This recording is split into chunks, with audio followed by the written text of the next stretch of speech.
En pleine période électorale, il y a des fois des candidats qui utilisent des techniques de snowro pour essayer de se donner un avantage.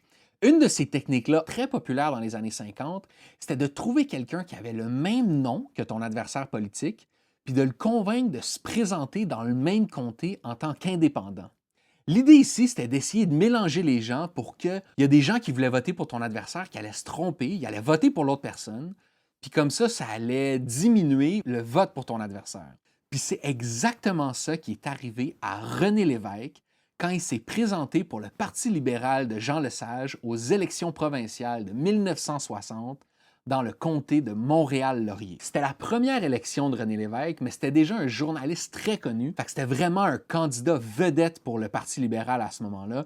Puis l'Union nationale, qui était le parti qui était au pouvoir, allait tout faire pour l'empêcher de rentrer. Puis c'est comme ça que, par magie, il y a un autre gars qui s'appelait René Lévesque qui s'est présenté comme indépendant dans le comté de Montréal-Laurier. Évidemment, l'Union nationale n'a jamais avoué publiquement que c'est eux qui étaient derrière cette nomination-là, mais c'était un peu un secret de polichinelle à l'époque. Je veux pas dire que l'Union a le monopole des magouilles électorales. Je suis sûr que tous les partis ont des squelettes dans leur placard. Mais c'était un de leurs tricks favoris, mettons. On savait que c'était sur leur trousseau. J'aimerais bien vous mettre une photo de ce deuxième René Lévesque-là, mais la vérité, c'est que personne ne l'a jamais vu. Puis même le journal Le Devoir à l'époque avait essayé de retrouver sa trace. Il avait pris son adresse sur le bulletin d'inscription aux élections qui disait qu'il habitait au 356 Marianne. Puis quand ils se sont présentés là, ils ont cogné, puis les gens qui habitaient là, ils ont dit qu'ils connaissaient aucun René Lévesque. Ben, ils connaissaient le vrai René Lévesque, mais ils connaissaient pas un deuxième René Lévesque qui habitait là, mettons, avec eux. T'sais.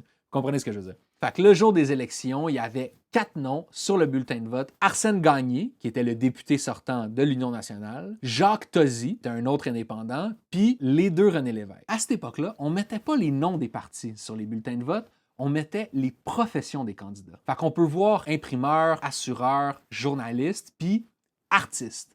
C'est tout ce qu'on sait sur ce faux René Lévesque-là. Il était apparemment un artiste. Puis le plus fou dans cette histoire-là, c'est que ça a presque marché. Des 14 922 personnes qui sont allées aux urnes ce jour-là pour voter pour René Lévesque, il y en a 910, ou 6,4 % qui se sont trompés puis qui ont voté pour le faux René Lévesque. René a quand même réussi à gagner l'élection par la peau des fesses avec une majorité de 129 voix, mais si le subterfuge avait un peu mieux marché, si au lieu de berner 6,4 % des gens, il avait réussi à berner 6,9 % des gens, Arsène Gagné de l'Union nationale aurait gagné les élections.